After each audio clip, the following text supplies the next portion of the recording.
구약의 백성, 정통 유대인들은 새해가 우리하고 조금 다릅니다. 그들의 음력 칼렌더로 우리 달력으로 따지자면 9월 달이 그들의 새해입니다. 새해를 가리켜서 유대인들은 로시 하샤나 이렇게 부릅니다. 로시 하샤나. 로시라는 말은 헤드, 머리라는 뜻이고요. 하는 정관사예요. 영어의 the. 그 다음에 샤나가 ear, 해란 뜻입니다. 그 해의 머리. 그래서 새란 뜻입니다. 로시 하샤나. 한번 해보세요. 로시 하샤나. 새해를 그들은 어떻게 맞이하느냐면 새해가 되면 우선 나팔을 붑니다. 쇼파르라고 불리워지는 양의 뿔로 만들어진 양강 나팔을 불어 새해가 시작되었음을 알립니다. 그리고 이날 새해에 그들은 사과에다가 꿀을 찍어서 서로 이렇게 먹여주기도 하고 또 자기도 먹습니다. 그것은 그 한 해가 펼쳐질 한 해가 꿀처럼 스위트한 한 해가 되기를 기대하는 것입니다. 오늘 가서 해보세요, 여러분도. 사과에다가 이렇게 꿀 찍어서. 그 다음에 그들은 서로를 축복하는 기도를 드리고 그 다음에 새 인사를 이렇게 나눕니다. 샤나 토바. 샤나는 아까도 해라고 그랬죠. year. 토바가 good. 토바. good year. 좋은 해가 되십시오. 자, 옆에 뒤에 있는 분들하고 유태인식 새해 인사로 다 같이 샤나 토바. 시작. 샤나 토바. 네. 그것으로 새해 행사가 끝나는 것이 아니라 새해가 되면 그들은 열흘 동안 참회의 기도를 드립니다. 새해가 딱 되면 열흘간 참회의 기도를 드려요. 그들의 허물과 죄를 반성하고 참회함으로써 새해를 맞고자 하는 것입니다.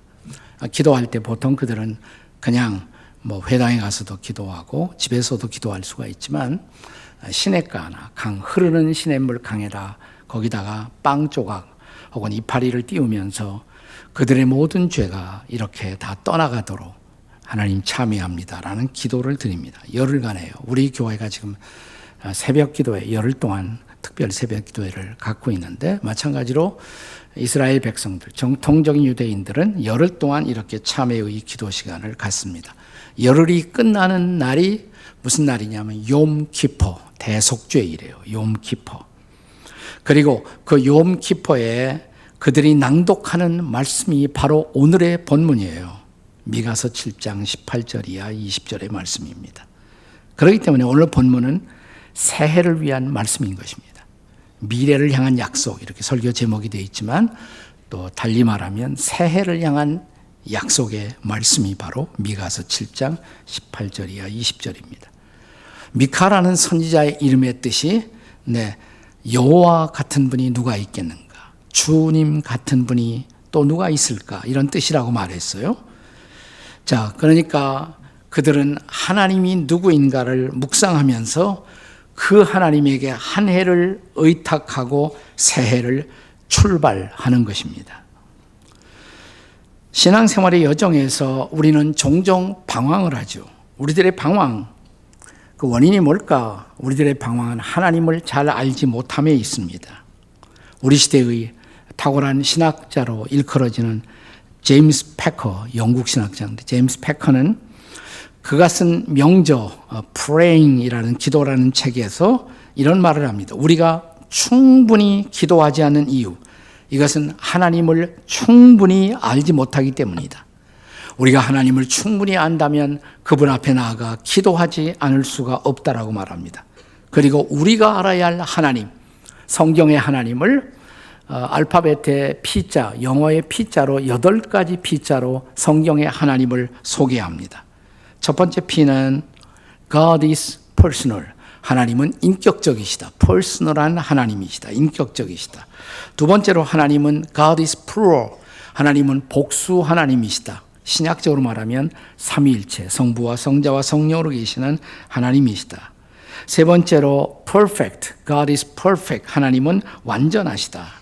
그 다음에 네 번째로 God is powerful. 하나님은 권능이 충만하시다. 다섯 번째로 God is purposeful. 하나님은 목적을 갖고 역사와 인간의 생애들을 섭리하신다. 목적을 갖고 계시다. 여섯 번째, 하나님은 약속을 지키시는 분이시다. God is promise keeper. 하나님은 약속을 지키시는 분이시다. 그리고 일곱 번째로, 하나님은 아버지 같은 분이시다. God is paternal.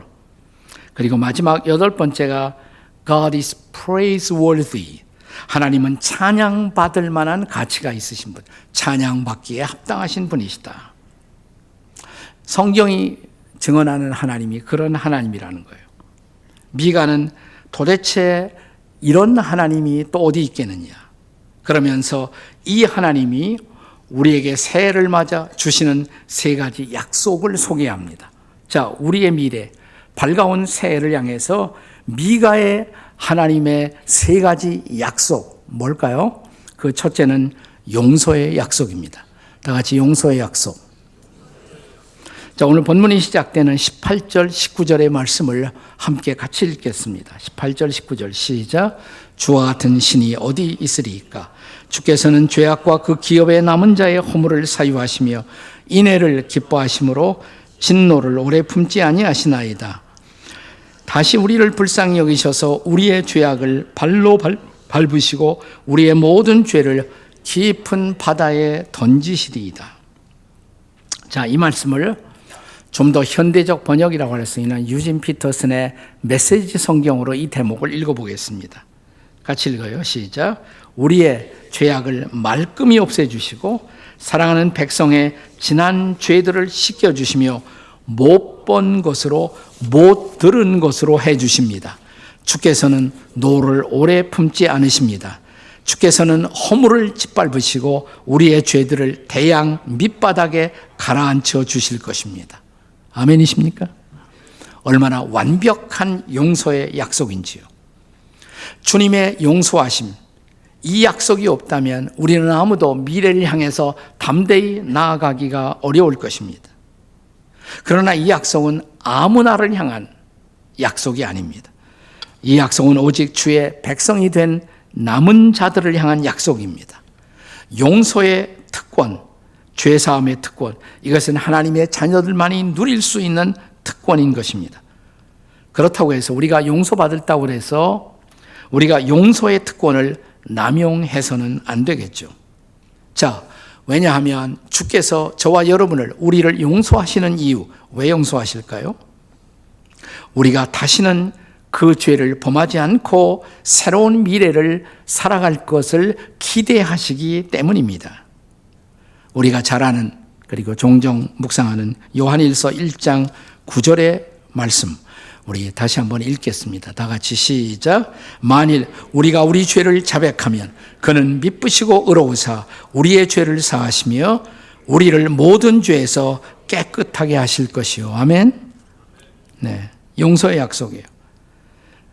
근데 이 말씀을 읽은 사람들은 여기서 끝나면 안 되고 그 다음에 따라오는 말씀, 요한일서 2장 1절을 함께 읽으셔야 합니다. 자, 요한일서 2장 1절 어떤 말씀입니까? 같이 읽습니다. 시작. 나의 자녀들아, 내가 이것을 너희에게 쓰면 너희로 죄를 범치 않게 하려 함이라. 만일 누가 죄를 범하여도 아버지 앞에서 우리에게 대언자가 있으니 곧 의로우신 예수 그리스도라. 네, 우리가 용서받을 수 있는 이유, 그것은 용서받고 다시는 그 죄를 범하지 않도록 하기 위해서라고 성경은 분명히 말씀하십니다. 우리가 잘 아는 복음서에 간음하다가 예수님 앞에 잡혀왔던 여인, 자, 돌을 들고 이 여인을 정죄하는 사람들 앞에서 예수님은 이 여인에게 어떻게 말씀하십니까? 나도 너를 정죄하지 아니하노니. 용서한다, 이 말씀이에요. 그러나 거기서 주님의 말씀이 끝나지 않으셨다는 것을 기억하셔야 합니다. 다음 말씀이 뭐였습니까? 가서 다시는 죄를 범치 말라. 그렇습니다. 용서의 목적, 그것은 우리로 같은 죄에서 허우적거리지 말고 벗어나 이제 새로운 미래를 향해서 걸어가야 한다는 것입니다. 우리가 로마서 5장을 이렇게 스터디해 보면, 연구해 보면, 여기 우리가 하나님의 사랑을 경험하기 전 그런 인간의, 죄인된 인간의 실존, 그들의 시간, 그런 죄인들이 맞이하고 있는 시간을 가리켜서 세 가지 때로 설명해요. 세 가지 때가 나와요. 로마서 5장에. 우선 6절에 보시면 우리가 아직 연약할 때. 그리고 두 번째는 8절에 우리가 아직 죄인 되었을 때. 그 다음에 보시면 10절에는 우리가 원수 되었을 때. 이 세 가지 때가 나와요. 처음에 우리가 아직 연약할 때. 우리가 너무 무력해서 그 죄에서부터 헤어나지 못하고 있었을 때, 바로 그런 때에 어떻게 하셨냐면 그리스도께서는 전혀 경건하지 않은 우리를 위해서 십자가에서 죽으셨다고. 8절은 우리가 죄인 되었을 때 이런 죄인이라는 신분의 우리를 위해서 죽으심으로 그분이 얼마나 우리를 사랑하는지를 확증하셨다는 것입니다. 그리고 10절에서는 우리가 원수 되었을 때, 죄가 있는 곳에 하나님은 진노할 수밖에 없습니다. 그래서 하나님과 원수되었던 관계 속에 있었던 우리를 위해서 하나님과 인간 사이의 화목제물로 예수 그리스도를 보내주시사 그리스도를 통해서 그 아들의 죽으심으로 말미암아 우리가 하나님과 화목하게 되었다는 것입니다. 그런데 우리가 정말 화목제물이신 예수님을 통해서 하나님과 화목하고 용서받았다면 이제 어떻게 살아야 하느냐? 우리의 책임이 뭐냐? 고린도후서 5장 19절의 말씀을 함께 읽겠습니다. 고린도후서 5장 19절에요. 다 같이 시작. 곧 하나님께서 그리스도 안에 계시사 세상을 자기와 화목하게 하시며 그들의 죄를 그들에게 돌리지 아니하시고 화목하게 하는 말씀을 우리에게 부탁하셨느니라. 우리가 예수 믿는 순간 하나님과 화목하게 돼요. 용서받고 우리 하나님을 두려워할 필요가 없이 하나님을 아버지라고 부르면서 하나님과 화목합니다. 근데 거기서 끝나지 않아요. 하나님과 화목한 우리에게 화목하게 하는 말씀을 부탁하셨다. 너희가 용서받았다면 용서받은 그 놀라운 은혜를 이제 다른 사람에게 전하라고. 화목하게 하는 말씀을 전파해야 한다고. 다시 말하면 하나님과 화목한 사람들의 구체적인 삶의 실천, 그것이 용서의 삶이라는 것이에요. 우리가 용서받은 것처럼 이웃들에게 복음을 전해 그들도 용서받고 용서하는 삶을 살게 될 수 있어야 한다는 것입니다. 예수님이 십자가에서 돌아가시면서 남기신 소위 가상칠언 마지막 말씀 가운데 하나가 아버지여 저들을 사하여 주옵소서. 저들이 하는 것을 알지 못함이니이다. 자, 이제 주님의 용서하심을 확신함으로 사랑하는 여러분, 새해를 맞이하고 있다면 용서의 약속을 믿고 새날을 향해서 새로워진 사람으로 나아가는 여러분과 제가 우리가 될 수 있기를 주님의 이름으로 축원합니다. 용서의 약속. 두 번째 약속은 미가 선지자가 선포하고 있는 두 번째 새해를 맞이하는 사람들을 향한 약속. 성실의 약속입니다. 다 같이 성실의 약속. 옆에 사람들에게 성실의 약속을 기억합시다. 이렇게. 여기 마지막 9절 20절의 말씀을 읽겠습니다. 20절 다 같이 시작. 주께서 옛적에 우리 조상들에게 맹세하신 대로 야곱에게 성실을 베푸시며, 거기까지만 우선. 여기 야곱에게 성실을 베푸시며, 이 성실이라는 단어, 이 단어의 영어 번역은 true 혹은 faithful. 그래서 야곱에게 성실을 베푼다. true to Jacob, faithful to Jacob. 이렇게 영어에 번역되어 있어요. 네, 그런데 이 성실이라는 단어의 본래 히브리어 성경 원문의 단어는 에메트라는 단어입니다. 에메트. 이것은 진리, 진실, 성실 이런 말로 다 번역될 수가 있습니다. 그런데 true to Jacob. 제이콥을 향해서 그분은 진실하게 대하신다. true하시다. faithful하시다. 자, 그런데 야곱이 어떤 사람인가 생각해 보세요. 야곱은 자기 형도 배신하고 아버지도 배신하고 하나님도 속이려고 하고, 그럼에도 불구하고 하나님은 야곱과 맺었던 그 약속 앞에 여전히 true하시다. 성실하시다. faithful하시다는 말씀이에요. 그는 하나님께 불성실했어도 하나님은 그에게 성실하셨습니다. 자, 이 말을 하고 있는 이유는 야곱의 후예, 야곱과 같은 하나님을 믿고 있는 믿음을 가진 우리 모든 후예들도 지나간 한 해 우리가 주님 앞에 불성실한 순간이 얼마나 많았을까요? 그러나 아직도 그 하나님은 나를 성실하게 대하신다는 것입니다. 여러분, 성경을 가리켜서 우리가 약속의 책입니다. 여기 많은 약속이 있어요. 약속의 책. 성경의 하나님, 약속의 하나님이십니다. 우리가 살아가고 있는 이 세상에서 약속의 의미가 더욱 중요해지고 있는 이유가 어디에 있을까요? 이 세상에서는 약속들이 계속 깨지고 있어요. 그것이 세상이 어둡고 혼란스러운 가장 중요한 이유입니다. 무너지는 가정, 무너지는 공동체, 무너지는 나라. 왜 그럴까요? 약속을 지키지 않아서죠. 이런 개그가 있습니다. 아재 개그예요. 아버지와 아들 간에 서로 약속에 대한 대화를 나누고 있습니다. 아버지가 말하기를, 너 착한 행동 안 하면 매 맞는다고 약속했지? 아들이, 네, 그랬지요. 그럼 매 맞아라. 잠깐, 아버지, 제가 약속을 지키지 않았으니까 아버지도 약속 안 지키셔도 돼요. 네. 네. 별로 안 우습죠. 그래서 아재 개그예요. 네. 네. 그러나 이 말이 시사하고 있는 우리의 삶의 정황, 약속을 상실한 세상의 모습이 아닙니까? 그런데 성경은 여전히 약속에 성실하신 하나님을 우리에게 계속해서 소개합니다. 대표적인 성경의 몇 증언들을 살펴보겠습니다. 신명기 7장 9절입니다. 한번 같이 읽어보세요. 시작. 그런즉 너는 알라 오직 네 하나님 여호와는 하나님이시요 신실하신 하나님이시라. 그를 사랑하고 그의 계명을 지키는 자에게는 천대까지 그의 언약을 이행하시며. 여기 신실하신 하나님. 네. 자, 그 다음에 시편 33편 4절입니다. 같이 읽습니다. 시작. 여호와의 말씀은 정직하며 그가 행하시는 일은 다 진실하시도다. 그가 행하는 모든 일이 다 진실하시다. 에메트, 다 진실하시다. 자, 시편 이제 119편 90절의 말씀입니다.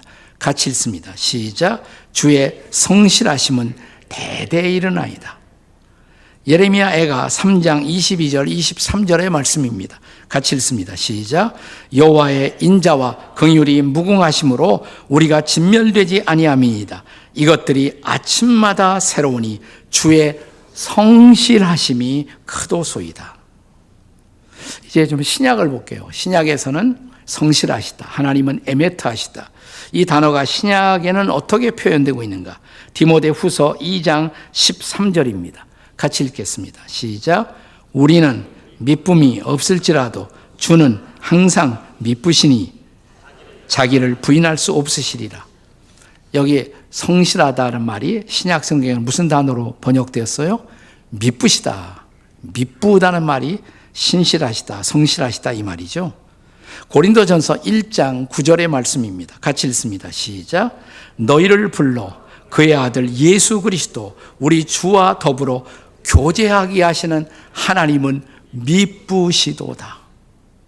저는 예수 처음 믿었을 때 항상 이 구절을 하나님은 이쁘시도다 이렇게 읽었어요.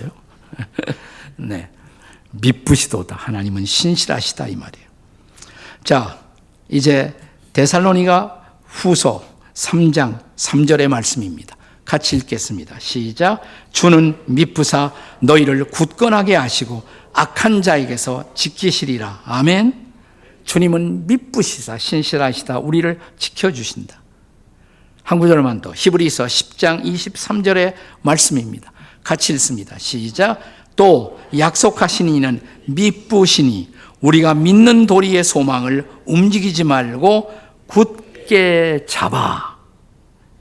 여기 신실하신 하나님, 그리고 약속을 지키는 신실하신 하나님의 말씀이 있습니다.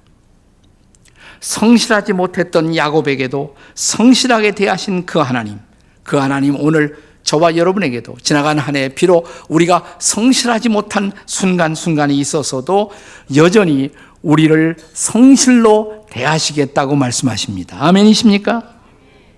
네. 그렇다면 이 성실하신 하나님, 그리고 성실하신 하나님의 약속의 말씀, 그 말씀을 붙들고 새해를 향해서 출발하시기를 주님의 이름으로 축원합니다. 첫 번째 약속, 용서의 약속. 두 번째 약속, 성실의 약속. 이제 세 번째 약속입니다. 미가 선지자의 새해를 맞은 사람들을 향한 세 번째 약속. 그것은 인애의 약속입니다. 다 같이 인애의 약속. 옆에 있는 분들에게 인애의 약속을 기억합시다. 이렇게.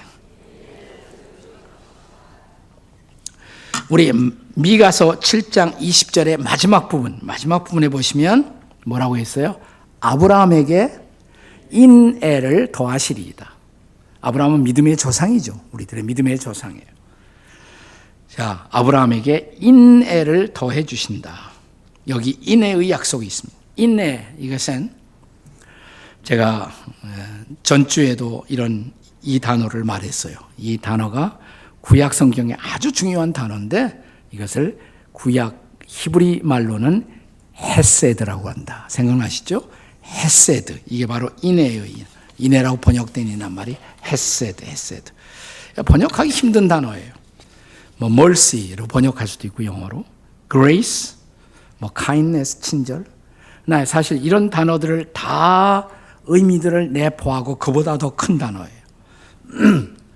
마치 우리가 신약 성경에서 제일 중요한 단어가 뭘까요? 그러면 아가페 이렇게 말할 수가 있어요. 구약에서 제일 중요한 단어가 뭘까요? 뭡니까? 헤세드예요. 바로 헤세드 이거예요. 네. 근데 이것은 그냥 아가페 사랑 정도가 아니라 이것은 약속을 끝까지 지키신다. 이런 의미가 포함되어 있기 때문에 대부분의 학자들이 영어로 헤세드를 영어로 번역할 때 그냥 love로 번역하지 않고 steadfast love 이렇게 번역합니다. steadfast love. 견고하게 지켜지는 사랑. 그 약속이 끝까지 가는 steadfast love. 이게 바로 헤세드다 이 말이에요. 헤세드. 구약에 무려 245번이나 나와요. 시편에만 128번이나 등장합니다. 근데 흥미로운 것은 이 헤세드라는 단어가 나올 때 이것은 성실이란 단어와 짝을 이루어서 항상 같이 등장해요. 에메트, 헤세드 이 두 단어가 같이 나온다는 것이에요. 그러니까 에메트의 하나님, 진실의 하나님, 성실의 하나님이 또한 사랑의 하나님이다 이 말이에요. 사랑의 하나님. 자, 하나님이 진리만 있으시고 진실만 있으시고 사랑이 없다. 그러면 어떻게 될까요? 나에게 다가오시는 하나님이 진리의 하나님. 근데 사랑이 없어. 그러면 그 하나님은 진리는 하나님이 되겠죠. 예. 근데 하나님은 진리의 하나님일 뿐만 아니라 동시에 사랑의 하나님이시다 이 말이에요. 사랑의 하나님. 에메트의 하나님이면서 헤세드의 하나님. 그렇습니다. 그래서 그 하나님은 오늘 우리를, 여러분과 저를 진실하게 대하실 뿐만 아니라 사랑스럽게 대하시겠다고. 마치 옛날 아브라함에게처럼 말입니다. 여러분, 아브라함이 믿음의 조상이지만 아브라함이 결코 흠없는 사람이 아니었습니다. 우리가 창세기를 읽어봐도 자, 약속의 땅에 기근이 들었어요. 이스라엘 땅에. 그래서 애굽으로 내려갑니다. 애굽으로 아브라함이 잠깐 피신을 했어요. 그때 아브라함의 아내 사라가 좀 미녀였던 것 같아요. 그래서 혹시 자기 아내에게 애굽 사람들이 잘못된 생각을 갖고 그녀를 취하기 위해서 자기를 해코지하지 않을까 싶어서 두려운 나머지 자기 아내 보고 누구냐고 묻거든 내 아내라고 그러지 말고 내 누이라고 말해달라고. 아브라함이 이렇게 비겁한 사람이었습니다. 우리 믿음의 조상이, 우리 믿음의 조상님이 그런 분이었어요. 또 하나님은 자기 아내 사라를 통해서 후손을 주시겠다고 약속했음에도 불구하고 빨리 자식이 안 나와요. 그러니까 인내가 한계에 도달한 아브라함이 어떻게 했습니까? 사라를 통해서 아들을 기다리지 못하고 하갈이라는 몸종, 여종을 통해서 얻은 아들 이스마엘이 바로 아랍 사람들의 조상이에요. 지금도 아랍과 이스라엘이 갈등을 일으키고 중동 지방이 뉴스를 계속 타고 있는 이유, 이게 다 뭐냐면 우리 아브라함님 때문에 그런 겁니다. 이게 다. 예, 우리 아브라함 조상님 때문에 그런 거예요. 그런데도 하나님은 기막힌 하나님이에요.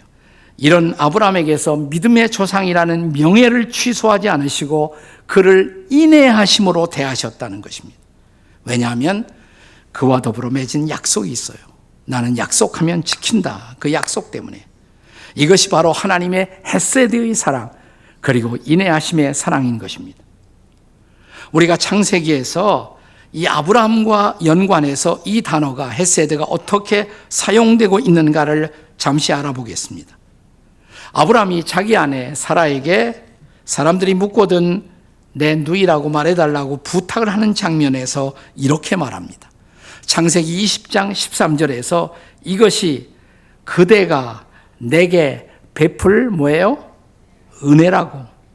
그러니까 자기 아내에게 치사한 부탁을 하면서도 그는 여전히 은혜, 하나님의 헤세드를 구하고 있는 거예요.